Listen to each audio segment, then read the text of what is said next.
Hello everyone. मेरे channel Hindi अध्ययन में आपका स्वागत है। अगर आपने अभी तक मेरे चैनल को सब्सक्राइब नहीं किया है तो प्लीज़ मेरे चैनल को सब्सक्राइब करें। मेरे चैनल पर हिंदी कहानी की सीरीज़ चल रही है। हम यूजीसी नेट और सेट के पाठ्यक्रम में लगी सभी कहानियों को एक एक करके पढ़ रहे हैं। मैंने अपने चैनल पर कहानी की प्लेलिस्ट भी बना दी है। वहाँ पर आपको सभी कहानियों की वीडियो मिल जाएगी। और अगर आपको कहानी की पीडीएफ चाहिए तो मेरे इंस्टाग्राम अकाउंट या फिर वीडियो के नीचे कमेंट करें, आपको पीडीएफ मिल जाएगी। ठीक है, तो अभी तक हमने 2 कहानियों को पढ़ लिया है। ठीक है, चंद्रदेव से मेरी बातें और एक टोकरी भर मिट्टी। और आज की वीडियो में हम धुलाई वाली कहानी को पढ़ने वाले हैं। ठीक है, कहानी को पूरा पढ़ने से पहले हम कहानी के महत्वपूर्ण तथ्यों को पढ़ेंगे। ठीक है, तो चलिए शुरू करते हैं। धुलाई वाली कहानी के महत्वपूर्ण तथ्य। ठीक है, चलिए देख लेते हैं। धुलाई वाली कहानी बंग महिला, जिनका पूरा नाम है राजेंद्र बाला घोष द्वारा लिखित एक प्रसिद्ध हिंदी कहानी है जो 1907 में सरस्वती पत्रिका में प्रकाशित हुई थी। इसे हिंदी की पहली मौलिक कहानियों में से एक माना जाता है। ठीक है, तो ध्यान रखिएगा कि बंग महिला का असली नाम राजेंद्र बाला घोष है। ठीक है, और धुलाई वाली कहानी सन 1907 में सरस्वती पत्रिका में प्रकाशित हुई थी। ठीक है, कई बार यहाँ से प्रश्न बन चुका है। ठीक है, और ये हिंदी की पहली मौलिक कहानियों में मानी जाती है। ठीक है, आगे देखते हैं। कहानी के प्रमुख पात्र वंशीधर, नवल किशोर और जानकी देई है। ठीक है, अन्य पात्र भी देख लेते हैं हम। नवल किशोर की पत्नी, वंशीधर की सास, साला, साली जिसका नाम है सीता, इक्के वाला और रेल के यात्री। ठीक है, आगे देखते हैं।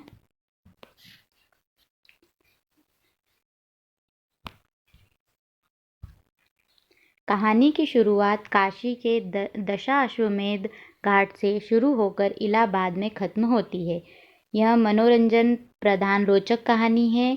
इस कहानी में पर्दा प्रथा की विसंगति पर चोट की गई है। परिवार, समाज, रेलवे स्टेशन का यथार्थ चित्रण है और स्वदेशी आंदोलन की सांकेतिक अभिव्यक्ति इस कहानी में की गई है। ठीक है, आगे देख लेते हैं। धुलाई वाली कहानी में आने वाले शहरों का क्रम। सबसे पहले मुगल सराय, फिर मिर्ज़ापुर और इलाहाबाद। ठीक है, इस तरीके के खूब प्रश्न बन रहे हैं।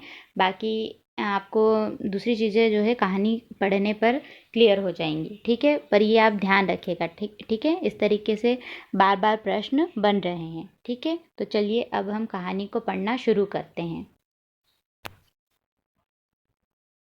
चलिए अब कहानी को पढ़ेंगे हम। ठीक है, काशी जी के दशाश्वमेध घाट पर स्नान करके एक मनुष्य बड़ी व्यग्रता के साथ गोदोलिया की तरफ आ रहा था।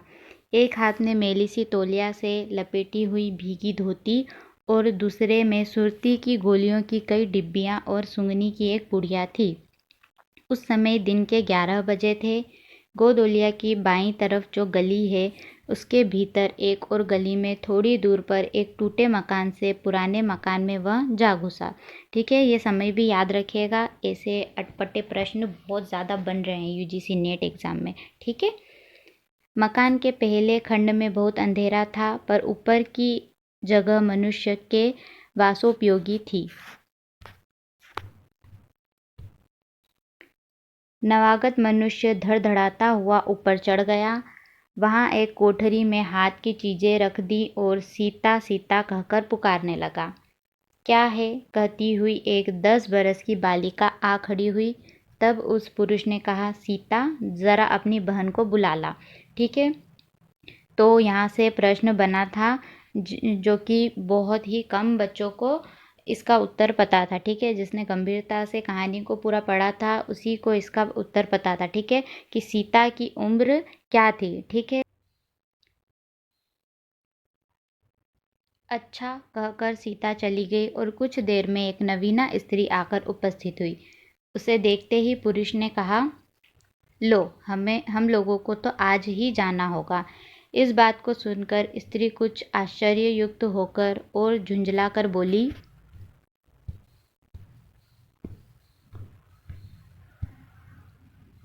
आज ही जाना होगा, यह क्यों? भला आज कैसे जाना हो सकेगा? ऐसा ही था तो सवेरे भैया से कह देते। तुम तो जानते हो कि मुंह से कह दिया बस छुट्टी हो गई। लड़की कभी विदा की होती तो मालूम पड़ता। आज तो किसी सूरत में जाना नहीं हो सकता। तुम आज कहती हो, हमें तो अभी जाना है। बात यह है कि आज ही नवल किशोर कलकत्ते से आ रहे हैं और अपनी नई बहू को भी साथ ला रहे हैं, सो उन्होंने हमें आज ही जाने के लिए इसरार किया है। हम सब लोग मुगल सराय से साथ ही इलाहाबाद चलेंगे। उनका तार मुझे घर से निकलते ही मिला। इसी इसी से मैं झट नहा धोकर लौट आया। बस अब करना ही क्या है, कपड़ा वपड़ा जो कुछ बांध बूंद कर घंटे भर में खा पी कर चली चलो। जब हम तुम्हें विदा कराने आए ही हैं, तब कल के बदले आज ही सही। हाँ, यह बात है, नवल जो चाहे कराए। क्या एक ही गाड़ी में न जाने से दोस्ती में बट्टा लग जाएगा? अब तो किसी भी तरह रुकोगे नहीं, ज़रूर ही उनके साथ जाओगे, पर मेरे तो नाको दम आ जाएंगी। क्यों, किस बात से? उनकी हंसी से और किससे? हंसी ठट्टा राह में अच्छी लगती है, उनकी हंसी मुझे नहीं भाती। एक रोज़ मैं चौके में बैठी पूड़ियाँ काढ़ रही थी कि इतने में न जाने कहाँ से आकर नवल चिल्लाने लगे, ए बुआ, देखा तुम्हारी बहू पूड़ियाँ खा रही है। मैं तो शर्म के मारे मर सी गई। हाँ, भाभी जी ने बात उड़ा दी सही। वह बोली, खाने दो, खाने पीने के लिए ही तो आई है। पर मुझे उनकी हंसी बहुत बुरी लगी। बस इसी से उनके साथ ही नहीं जाना चाहती। अच्छा चलो, मैं नवल से कह दूंगा कि बेचारी कभी रोटी तक तो खाती ही नहीं, पूड़ी क्यों खाने लगी। इतना कहकर वंशीधर कोठरी के बाहर चले आए और बोले, मैं तुम्हारे भैया के पास जाता हूँ, तुम रो रुलाकर तैयार हो जाना, ठीक है? इतना सुनते ही जानकी देई की आंखें भर आई और आषाढ़ सावन की ऐसी झड़ी लग गई। वंशीधर इलाहाबाद के रहने वाले हैं, बनारस में ससुराल है, स्त्री को विदा कराने आए हैं। ससुराल में एक साले, साली और सास के सिवा और कोई नहीं है। नवल किशोर इनके दूर के नाते में ममेरे भाई हैं, पर दोनों में नाते से मित्रता का ख्याल अधिक है। दोनों में गहरी मित्रता है, दोनों एक जान दो कालिब है। ठीक है, तो ये वाला पैराग्राफ ध्यान रखिएगा। अब यहाँ पर आपको सभी चीज़ें क्लियर हो गई होगी। ठीक है, आगे देख लेते हैं। उसी दिन वंशीधर का जाना स्थिर हो गया। सीता बहन के संग जाने के लिए रोने लगी। माँ रोती धोती लड़की को विदा की सामग्री इकट्ठी कराने आई। जानकी देवी भी रोती तैयार होने लगी। कोई चीज़ भूल जाने पर धीमी आवाज़ से माँ को याद भी दिलाती गई। 1 बजने पर स्टेशन जाने का समय आया। अब गाड़ी या इक्का लाने कौन जाए? ससुराल वालों की अवस्था अब आगे की सी नहीं थी कि 2-2 4-4 नौकर चाकर हर समय बने रहे। सीता के बाप के न रहने से काम बिगड़ गया है। पैसे वाले के यहाँ नौकर चाकरों के सिवा और भी 2-4 खुशामदी घेरे रहते हैं। छूछे को कौन पूछे। एक कहारिन है, सो भी इस समय कहीं गई है। साले राम की तबीयत अच्छी नहीं है, वह हर घड़ी बिछोने से बातें करते हैं। 30 पर भी आप कहने लगे, मैं ही धीरे धीरे जाकर कोई सवारी ले आता हूँ। ठीक है, वो बीमार है, उनका साला, वंशीधर का साला जो है कि वो बीमार है, फिर भी वो कह रहा है कि मैं धीरे धीरे जाऊँगा और तांगे वाले को लेके आ जाऊँगा। ठीक है, नज़दीक तो है। वंशीधर बोले, नहीं नहीं, तुम क्यों तकलीफ़ करोगे, मैं ही जाता हूँ। जाते जाते वंशीधर विचारने लगे कि इक्के की सवारी तो भले घर की स्त्रियों के बैठने लायक नहीं होती, क्योंकि एक तो इतने ऊंचे पर चढ़ना पड़ता है, दूसरे पराये पुरुष के संग एक साथ बैठना पड़ता है। मैं एक पालकी गाड़ी ही कर लूँ, उसमें सब तरह का आराम रहता है। पर जब गाड़ी वालों ने 1.5 रुपया किराया मांगा, तब वंशीधर ने मन में कहा, चलो इक्का ही सही। ठीक है, तो गाड़ी वाले ने कितना रुपये किराया मांगा? 1.5 रुपया। ठीक है, तो याद रखिएगा आप। कुछ नवल किशोर तो यहाँ साथ हैं नहीं, इलाहाबाद में देखा जाएगा। वंशीधर इक्का ले आए और जो कुछ असबाब था इक्के पर रख कर आप भी बैठ गए। जानकी देवी बड़ी विकलता से रोती हुई इक्के पर जा बैठी। इस पर अस्थिर संसार में स्थिरता कहाँ? यहाँ कुछ भी स्थिर नहीं है। इक्का जैसे जैसे आगे बढ़ता गया वैसे ही वैसे जानकी की रुलाई भी कम होती गई। सिकरोल के स्टेशन के पास पहुँचते पहुँचते जानकी अपनी आंखें अच्छी साफ कर चुकी थी। दोनों चुपचाप चले जा रहे थे कि अचानक वंशीधर की नज़र अपनी धोती पर पड़ी और अरे एक बात तो हम भूल ही गए कहकर पछता सा उठे। इक्के वाले के कान बचाकर जानकी ने पूछा, क्या हुआ? क्या कोई ज़रूरी चीज़ भूल आए? नहीं, एक देशी धोती पहनकर आना था, सो भूलकर विलायती ही पहन आए। नवल कट्टर स्वदेशी हुए ना, वह बंगालियों से भी बढ़ गए हैं। ठीक है, तो ध्यान रखिएगा कि जो नवल किशोर है वो बिल्कुल कट्टर स्वदेशी थे। ठीक है, और वो विदेशी वस्तुओं का जो है बहिष्कार करते थे। ठीक है, आगे देखते हैं। देखेंगे दो चार सुनाए बिना न रहेंगे। और बात भी ठीक है, नाहक विलायती चीज़ें मोल लेकर क्यों रुपए की बर्बादी की जाए। देशी लेने से भी दाम लगेगा, सही रहेगा तो देश में ही। ठीक है, आगे देखते हैं। कहानी बहुत सरल भाषा में है, मैं उम्मीद करती हूँ कि आपको समझ में आ रही होगी। ठीक है, जानकी ज़रा बोहे टेढ़ी करके बोली, धोती तो धोती, पहनने से काम क्या यह बुरी है? इतने में स्टेशन के कुलियों ने आ घेरा। वंशीधर एक कुली करके चले। इतने में इक्के वाले ने कहा, इधर से टिकट लेते जाइए, पुल के उस पार तो 1.5 दर्जे का टिकट मिलता है। वंशीधर फिरकर बोले, अगर 1.5 दर्जे ही का टिकट लूँ तो? इक्के वाला चुप हो गया। इक्के की सवारी देखकर इसने ऐसा कहा है, यानी कि वंशीधर को महंगा टिकट चाहिए था। इक्के वाले को लगा कि मेरे इक्के में बैठे हैं तो हो सकता है कि गरीब हैं, 1.5 दर्जे का टिकट नहीं खरीदेंगे। आगे देखते हैं। कहते हुए वंशीधर आगे बढ़े। यथा समय रेल पर बैठकर वंशीधर राजघाट पार करके मुगल सराय पहुँचे। वहाँ पर पुल लांघकर दूसरे प्लेटफॉर्म पर जा बैठे। आप नवल से मिलने की खुशी में प्लेटफॉर्म की इस छोर से उस छोर तक टहलते रहे। देखते देखते गाड़ी का धुआं दिखलाई पड़ा। ठीक है, वो अपने मित्र का इंतज़ार कर रहे हैं। ठीक है, आगे देखते हैं। मुसाफिर अपनी गठरी संभालने लगे। रेल देवी भी अपनी चाल धीमी करती हुई गंभीरता से आ खड़ी हुई। वंशीधर एक बार चलती गाड़ी ही में शुरू से आखिर तक देख गए, पर नवल का कहीं पता नहीं। वंशीधर फिर सब गाड़ियों को टहरा गए, भीतर घुस घुस कर एक एक डिब्बे को देखा, किंतु नवल न मिले। ठीक है, अंत को आप खिजला उठे और सोचने लगे कि मुझे तो वैसी चिट्ठी लिखी थी और आप न आए, मुझे अच्छा उल्लू बनाया। अच्छा, जाएंगे कहाँ? भेंट होने पर समझ लूँगा। सबसे अधिक सोच तो इस बात का था कि जानकी सुनेगी तो ताने पर ताना मारेगी। ठीक है, मतलब कि नवल किशोर के कहने पर वो आज जानकी को उसके मायके से लेके जा रहे हैं, लेकिन नवल खुद नहीं आए। ठीक है, आगे देखते हैं। रेल की बात ठहरी। वंशीधर झट गए और जानकी को लाकर जनानी गाड़ी में बिठाया। वह पूछने लगी, नवल की बहू कहाँ है? वह नहीं आए, कोई अटकाव हो गया, कहकर आप बगल वाले कमरे में जा बैठे। टिकट तो 1.5 का था, पर 1.5 दर्जे का कमरा कलकत्ते से आने वाले मुसाफिरों से भरा था, इसलिए तीसरे ही दर्जे में बैठना पड़ा। जिस गाड़ी में वंशीधर बैठे थे उसके सब कमरों में मिलाकर कुल 10 ही 12 स्त्री पुरुष थे। समय पर गाड़ी छूटी। नवल की बातें और न जाने क्या अगड़ बगड़ सोचते सोचते गाड़ी कई स्टेशन पार करके मिर्ज़ापुर पहुंची। ठीक है, ध्यान रखिएगा। आगे देखते हैं। मिर्ज़ापुर में पेटराम की शिकायत शुरू हुई।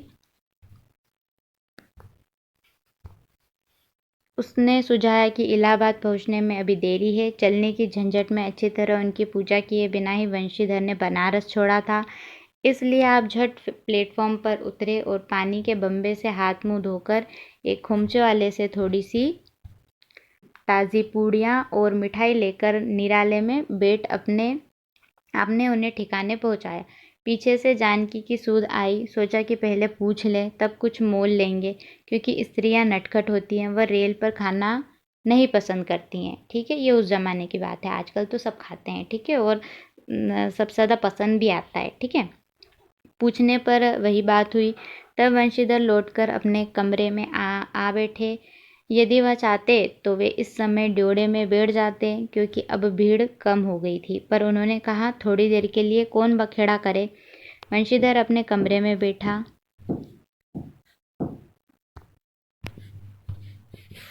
दो एक मुसाफिर अधिक दिख पड़े। आगे वाले में से एक उत्तर भी गया था। जो लोग थे सब तीसरे ही दर्जे के योग्य ही जान पड़ते थे। अधिक सभ्य कोई थे तो वंशीधर ही थे। उनके कमरे में पास वाली जगह में एक भले घर की स्त्री बैठी थी। वह बेचारी सिर से पैर तक ओढ़े, सिर झुकाए, एक हाथ लंबा घूंघट काढ़े, कपड़े की गठरी सी बनी बैठी थी। ठीक है, अब ये जो स्त्री बैठी हुई ये कौन है? नवल किशोर की बहू। ठीक है, आगे देखते हैं। वंशीधर ने सोचा इनके संग वाले भद्र पुरुष के आने पर उनके साथ बातचीत करके समय बिताएंगे। एक दो करके तीसरी घंटी बजी। तब वह स्त्री कुछ अचकचाकर थोड़ा सा मुंह खोल जंगले के बाहर देखने लगी। ज्यों ही गाड़ी छूटी वह मानो कांप सी उठी। रेल का देना लेना तो हो ही गया था, अब उसको किसी की क्या परवाह, अपनी स्वाभाविक गति से चलने लगी। प्लेटफॉर्म पर भीड़ भी न थी, केवल दो चार आदमी रेल की अंतिम विदाई तक खड़े थे।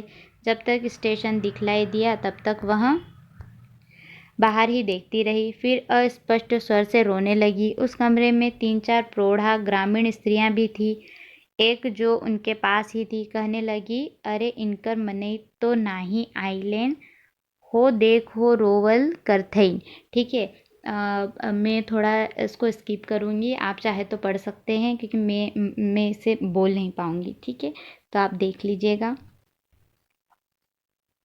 यहाँ पर वही बातें चल रही हैं, स्त्रियाँ जो है उस रोती हुई स्त्री को और डराने की बात कर रही हैं। ठीक है, कि इसका जो है हस्बैंड कहाँ गया, इसे छोड़ के तो नहीं चले गया, इस तरीके की बातें कर रही है। ठीक है, जैसा कि हम जानते ही हैं कि जो लेडीज़ लोग हैं वो करती हैं। ठीक है,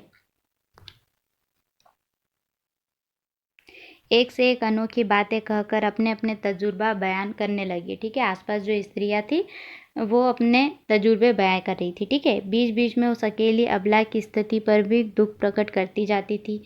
तीसरी स्त्री बोली, टिकसिया पल्ले बाय द नहीं, मतलब बोल रही है कि तुम्हारे पास टिकट है या नहीं। ठीक है, आगे देखते हैं।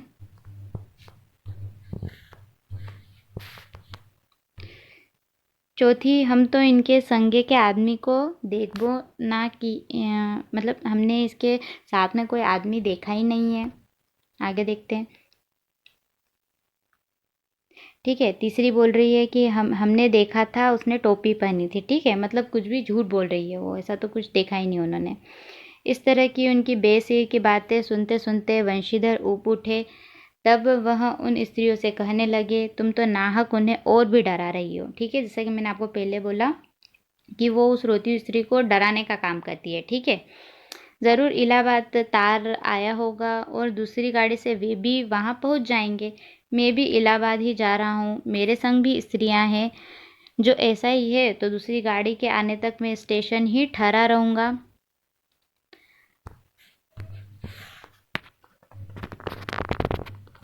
तुम लोगों में से कोई प्रयाग उतरे तो थोड़ी देर के लिए स्टेशन पर ठहर जाना, अकेले छोड़ देना उचित नहीं। यदि पता मालूम हो जाएगा तो मैं इनके ठहरने के स्थान पर भी पहुंचा दूंगा। ठीक है, तो वंशीधर बोल रहे हैं कि जो वहाँ पर स्त्री जो अकेली बैठी है, जिसके साथ कोई भी नहीं है, उसको मैं, अगर मुझे उसका पता मालूम पड़ गया तो मैं उसको घर तक भी छोड़ के आ जाऊंगा। ठीक है, आगे देखते हैं। वंशीधर की इन बातों से उन स्त्रियों की वाक्य धारा दूसरी ओर बह चली। हाँ, यह बात तो आप भली कही। आगे देख लेते हैं। कोई उस बेचारी को सहारा मिलते देख खुश हुए और कोई नाराज भी हुए। क्यों, सो मैं आपसे नहीं बतला सकती। उस गाड़ी में जितने मनुष्य थे सभी ने इस विषय में कुछ न कुछ कह डाला। ठीक है, अब यानी कि कोई कोई खुश भी हुआ कि चलो बेचारी को सहारा मिल गया। ठीक है, ये छोड़ के आ जाएंगे घर, लेकिन कुछ कुछ लोग जो है गलत सोचते हैं ना। ठीक है, लेखिका वही हमसे कह रही है। ठीक है, आगे देख लेते हैं। उस गाड़ी में जितने मनुष्य थे सभी ने इस विषय में कुछ न कुछ कह डाला था। पिछली सीट में केवल एक स्त्री जो फरासीसी छींट की दुलाई ओढ़े अकेली बैठी थी, कुछ नहीं बोली। अब देखिए, दुलाई ओढ़े जो स्त्री बैठी थी ये और कोई नहीं बल्कि नवल किशोर ही थे। ठीक है, आगे आपको समझ में आ जाएगा जब हम पढ़ेंगे। ठीक है, कभी कभी घूंघट के भीतर से एक आंख निकालकर वंशीधर की ओर ताक देती और सामना हो जाने पर फिर से मुंह फेर लेती थी। वंशीधर सोचने लगे कि यह क्या बात है, देखने से तो यह भले घर की मालूम होती है, पर इनका आचरण ठीक नहीं है। ठीक है, आगे देखते हैं। गाड़ी इलाहाबाद के पास पहुंचने को हुई। वंशीधर उस स्त्री को धीरज दिलाकर आकाश पाताल सोचने लगे। यदि तार से कोई खबर न आई होगी तो दूसरी गाड़ी तक स्टेशन पर ही ठहरना पड़ेगा, और जो उससे भी कोई न आया तब क्या करूँगा। अब वंशीधर ने भलाई करने का तो सोच लिया, लेकिन अगर ये सब बातें हुई तब वो क्या करेंगे। ठीक है, अगर उसके परिवार से कोई आया ही नहीं तो जो हो, गाड़ी नैनी से छूट गई। तब उन अशिक्षिता स्त्रियों ने फिर मुंह खोला। ठीक है, फिर वो उल्टी सीधी बातें करने लगी। ठीक है, हम आगे देख लेते हैं। किसी किसी आदमी ने यहाँ तक दौड़ मारी कि रात को वंशीधर इसके जेवर छीनकर रफू चक्कर हो जाएंगे। ठीक है, तो अभी हमने थोड़ी देर पहले पढ़ा था ना कि कोई कोई गलत भी सोच रहा था, तो वो इस तरीके की बातें ही सोच रहे थे। ठीक है, उस गाड़ी में एक लाठी वाला भी था। उसने खुल्लम खुल्ला कहा बाबूजी कुछ हमसे साझा, यानी कि एक आदमी जिसके पास लाठी थी उसने वंशीधर को डरा भी दिया। ठीक है, कि इसके साथ कुछ करना मत। ठीक, वंशीधर इलाहाबाद में उतरे। एक बुढ़िया को भी वहीं उतरना था। उससे उन्होंने कहा उनको भी अपने संग उतार लो। फिर इस बुढ़िया को उस स्त्री के पास बिठाकर आप जानकी को उतारने गए। जानकी से सब हाल कहने पर वह बोली, अरे जाने भी दो, किस बखेड़े में पड़े हो। ठीक है, तो वंशीधर की पत्नी बोल रही है कि भाई तुमको इससे क्या लेना देना, वो किसी के भी साथ जाए, अपने को अपने काम से मतलब रखना है। ठीक है, पर वंशीधर ने न माना। जानकी को और उस भद्र महिला को एक ठिकाने बिठाकर आप स्टेशन मास्टर के पास गए। वंशीधर के जाते ही बुढ़िया, जिसे उन्होंने रखवाली के लिए छोड़ा था, किसी बहाने से भाग गई। स्टेशन मास्टर से पूछने पर मालूम हुआ कि कोई तार नहीं आया है। अब तो वंशीधर बड़े असमंजस में पड़े। ठीक है, वंशीधर को ऐसी उम्मीद थी कि वहाँ पर कोई तो चिट्ठी आई होगी जिसमें कि जो भी उसके परिवार वाले होंगे उन्होंने कुछ बताया होगा उसको। ठीक है, कि हम इतनी बजे आएंगे या फिर इस ट्रेन से आएंगे, पर ऐसा कुछ भी नहीं हुआ। ठीक है, आगे देख लेते हैं। टिकट के लिए बखेड़ा खड़ा होगा क्योंकि वह स्त्री बेटिकट है। लौट कर आए तो किसी को न पाया। अरे यह सब कहाँ गई। यह कहकर चारों तरफ देखने लगे, कहीं पता नहीं। इस पर वंशीधर घबराए। आज कैसी बुरी साइट में घर से निकले, एक के बाद एक दूसरी आफत में फंसते चले आ रहे हैं। ठीक है, जब वो रेलवे स्टेशन पे पहुँचे तो उनके मित्र वहाँ नहीं आए साथ में। फिर उन्होंने इस अबला नारी की भलाई करने की सोची तो इसका भी कुछ आता पता नहीं है उसके परिवार का। ठीक है, आगे देखते हैं।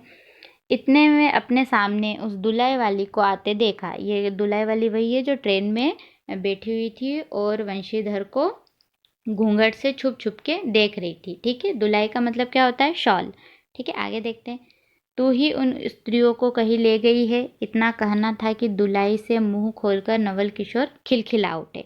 ठीक है, जैसा कि मैंने आपको पहले बता दिया था कि दुलाई के अंदर कौन है, नवल किशोर। ठीक है, आगे देख लेते हैं कि उन्होंने ऐसा क्यों किया। अरे यह क्या, सब तुम्हारी ही करतूत है। अब मैं समझ गया कैसा गजब तुमने किया है। ऐसी हंसी मुझे अच्छी नहीं लगती। मालूम होता है कि वह तुम्हारी ही बहू थी। अच्छा, तो वे लोग गई कहाँ। वे लोग तो पालकी गाड़ी में बैठी हैं, तुम भी साथ चलो। नहीं, मैं सब हाल सुन लूँगा तब चलूँगा। हाँ ये तो कहो, तुम मिर्ज़ापुर में कहाँ से आ निकले। मिर्ज़ापुर में नहीं, मैं तो कलकत्ते से, बल्कि मुगल सराय से तुम्हारे साथ चला आ रहा हूँ। तुम जब मुगल सराय में मेरे लिए चक्कर लगाते थे तब मैं ड्योढ़े दर्जे ऊपर वाले बेंच पर लेटे तुम्हारा तमाशा देख रहा था। फिर मिर्ज़ापुर में तुम पेट के धंधे में लगे थे। मैं तुम्हारे पास से निकल गया पर तुमने न देखा। मैं तुम्हारी गाड़ी में जा बैठा, सोचा कि तुम्हारे आने पर प्रकट होऊंगा। फिर थोड़ा और देख लें करते करते यहाँ तक नौबत आ पहुँची। अच्छा अब चलो, जो हुआ उसे माफ़ करो, ठीक है। तो वंशीधर के मित्र नवल किशोर ने वंशीधर के साथ में क्या किया, एक मजाक। ठीक है, आगे देखते हैं। यह सुन वंशीधर प्रसन्न हो गए। दोनों मित्रों में बड़े प्रेम से बातचीत होने लगी। वंशीधर बोले, मेरे ऊपर जो कुछ बीती पर वह बेचारी जो तुम्हारे गुणवान के संग पहली ही बार रेल से आ रही थी, बहुत ही तंग गई।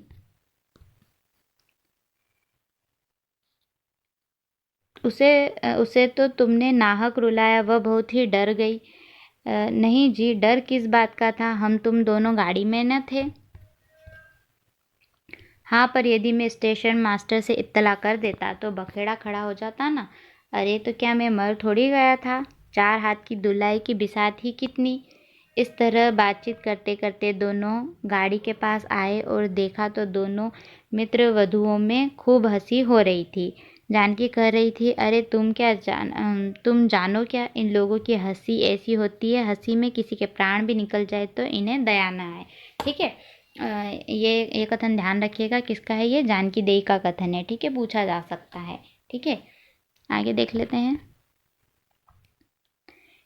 इस तरह बातचीत करते करते दोनों गाड़ी के पास आए। देखा तो दोनों की मित्र मधुओं में खूब हंसी हो रही थी। जानकी कह रही थी, ठीक है ये तो हमने पढ़ लिया। खैर दोनों मित्र अपनी अपनी घरवाली को ले राजी खुशी घर पहुँचे और मुझे भी उनकी ये राम कहानी लिखने से छुट्टी मिली। कहानी यहाँ पर समाप्त होती है। ठीक है, तो मैं उम्मीद करती हूँ आपको कहानी बहुत अच्छे से समझ में आई होगी। ये कहानी बहुत ही सरल सी भाषा में लिखी गई है। इसको आप पढ़ोगे तो आसानी से समझ जाओगे। बस वो कुछ स्त्रियों की बातें हैं जो वहाँ यूपी के लोग ही समझ सकते हैं। ठीक है, तो उसको आप थोड़ा पढ़ेंगे तो समझ भी आ जाएगी वो। ठीक है, तो चलिए वीडियो को यहीं पर हम समाप्त करते हैं। वीडियो अच्छी लगी हो तो वीडियो को लाइक करें और मेरे चैनल को सब्सक्राइब करें। धन्यवाद।